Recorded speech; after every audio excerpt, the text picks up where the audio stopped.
Something my Aussie friends may not have considered is what your money is going to be able to do over the next little period for those of you who are considering extricating yourself.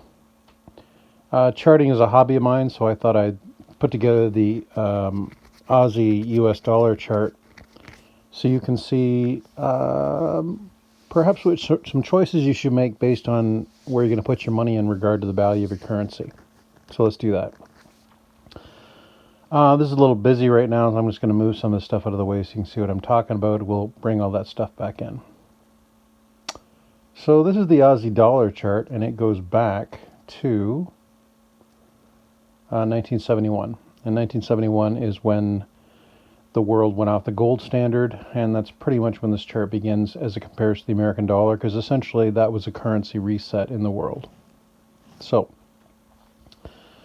in the 71, it was you could buy an American dollar for $1.48, or a Aussie dollar was worth $1.48, and over a period of time, it has just basically collapsed. It's basically collapsed in this very uniform channel, and this is how charting works. So what I mean by that is that, so for example, let's pretend you hopped in your time machine and you'd started charting. Oops, sorry about that. You had started charting in 2000, 2001. Well, you can see right then a trend line formed between these two lows. And basically you could have cloned that trend line. This trend line is the same as that trend line there. And you see, if you draw it back to the original, see how nicely it's shown the top that occurred in 2012. So it's an important consideration to be aware of. Basically, the Aussie dollar is in a continuous downtrend as compared to the American dollar. And not the American dollar is so great or anything, but I'm actually thinking that this is going to foretell of some very serious geopolitical things that are going to happen in Australia. Because currency basically is a good predictor of the future associated with calamities. I can compare this to, for example, the Canadian dollar. If you look at my other charts, you see the Canadian dollar is going to be a lot more stable, and that may be associated with geopolitical risk. In any case, however, let's continue. So we had the high in 2011 where it was $1.10 Aussie. $1.10 was what an Aussie was worth against an American dollar, and now it's been collapsing ever since. So essentially, what we're dealing with now is that these circles that you see here, this is what's called a Fibonacci sphere, and the old adage of if you look back in the past, you can predict the future. So how we're going to look back in the past is you can see this on these drawing points. You can see that these aspects of the sphere draw back in time to major highs and lows. High, low, transition, low, low, low, high. Let me just bring this down. Hang on one sec. It's a little bit of an art form getting it precise, but once you get it, it's pretty universal across the board. And there we go. So, the way markets typically work is that they move in legs of advancement. So if you look here at this advancement here from 2001 to 2008, a low at 47 to a high at 96. If you draw that out, you see it went perfectly. So the natural extension, because then you had a retracement. It's an ABCD pattern. Gave us the high then there. And this works in the other direction as well. So for example, you see this little move right here. You could take the same thesis, apply it, and whoops.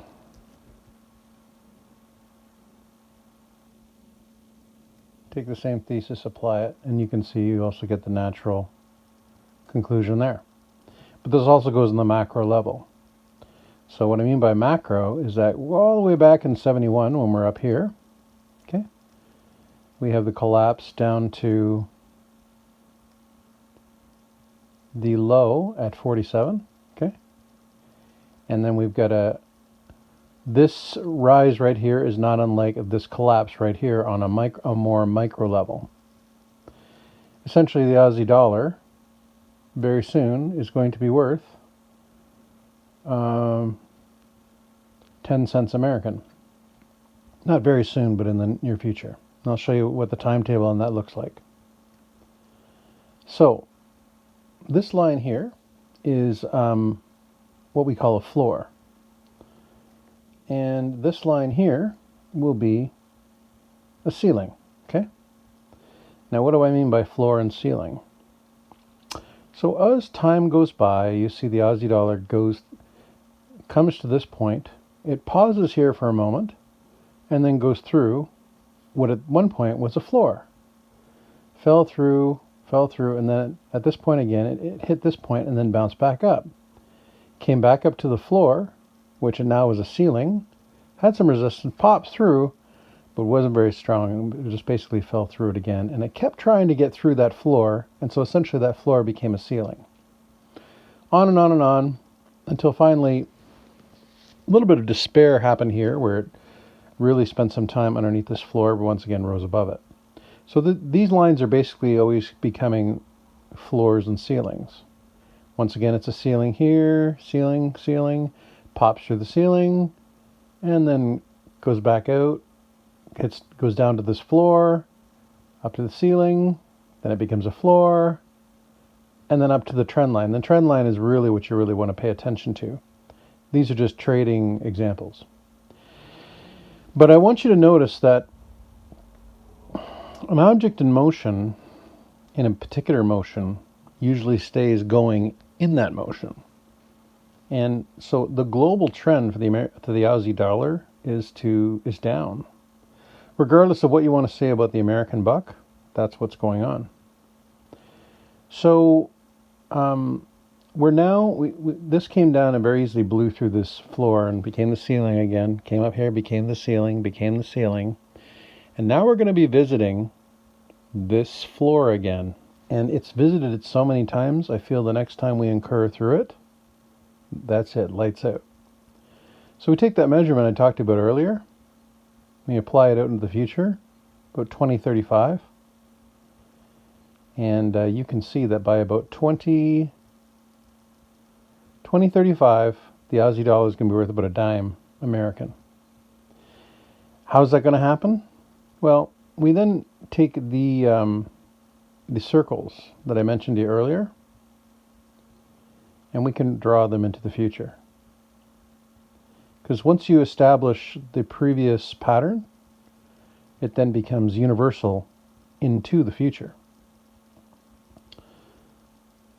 So just give me a moment. Now of course there is some variability here, but I'm doing this as a means of showing you what you can expect on a macro level. Not something that you have to like flip out about, but it is important to be aware of this knowledge because, well, it's a big deal.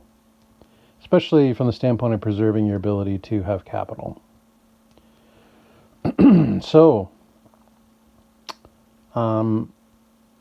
these lines are the 50-day and the 200-day.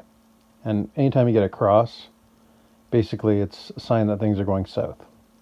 So what's happened here is that the chart has traded down, it's come back up to the 50, and this is the 200-day. It's very likely that the Aussie dollar is going to come back up and retest what is the ceiling now. And it may not necessarily do that, it doesn't have to do that. I would be inclined to think, actually, I'm just going to grab a drawing tool here real quick, hang on.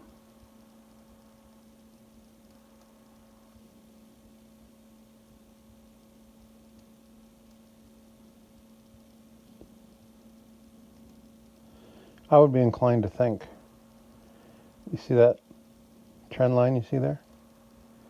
I'd be inclined to think because of the shit that's going on in the world, it's going to just buffer along here, and then we're going to see some kind of a collapse. I'm going to come down here, visit here, jerk up, go along here, maybe jerk a little lower, go here, come along here, and eventually there'll be some kind of real big jab at the bottom.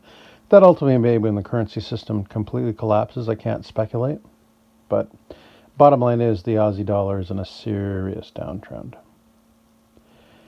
So what's the timetable on that? That's where these lines come into place. So this is what's called a Fibonacci time extension. And this Fibonacci time, so for example, we take this low here, we start there, take this low here, start there, again on the radial, and then automatically draws into the future. So once again, in 2000, if you had drawn this low, or even if you'd drawn the low that we talked about in 2000, you still would be able to forecast major turns in the market. So there was a major turn in 2011, 2012. We're coming up to a major turn for 2023 in the Aussie dollar. I think you want to be really watching closely in 2023 in the spring, like we're talking March to June or March to May. I'm going to speculate and say that if we're at a high at that point, like if we've come back up here to this point, that'll be it. And then it'll be a march down, and then we're looking at, in this line you see out here, we can basically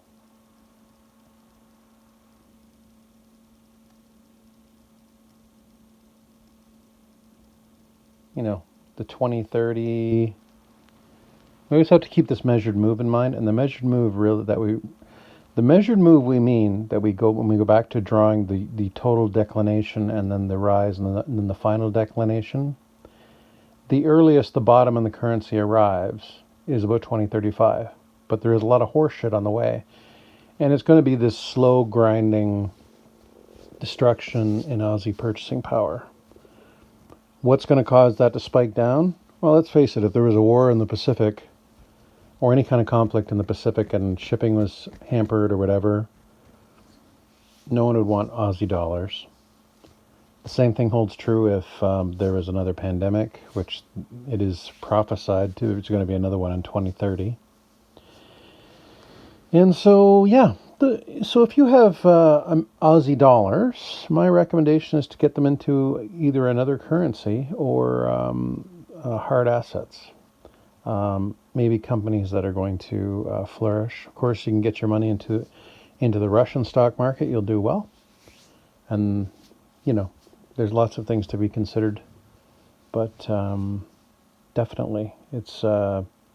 I'm posting this because this forum is largely comprised of Aussie. I'm not Aussie myself. I am Canadian. The Canadian dollar is actually going to do better based on the chart. I'm going to post a video here. You're welcome to review it if you like. But, yeah, it's looking grim for the Aussie situation, and the currency directly reflects what's going to be happening with the people in Australia and the economy and just the general desire that the world is going to have to want to own anything related to Australia. So yeah, reach out to me, or you can comment if you like. I'm happy to answer those questions. If there's an indice you'd like me to analyze, I'm happy to do so. This is not investment advice. This is simply, do your own due diligence. The things I've talked about here, I've tried to be very straightforward and giving you an idea of how you can maneuver yourself if you consider your financial means part of the ammunition you need in order to create freedom. Thanks, folks.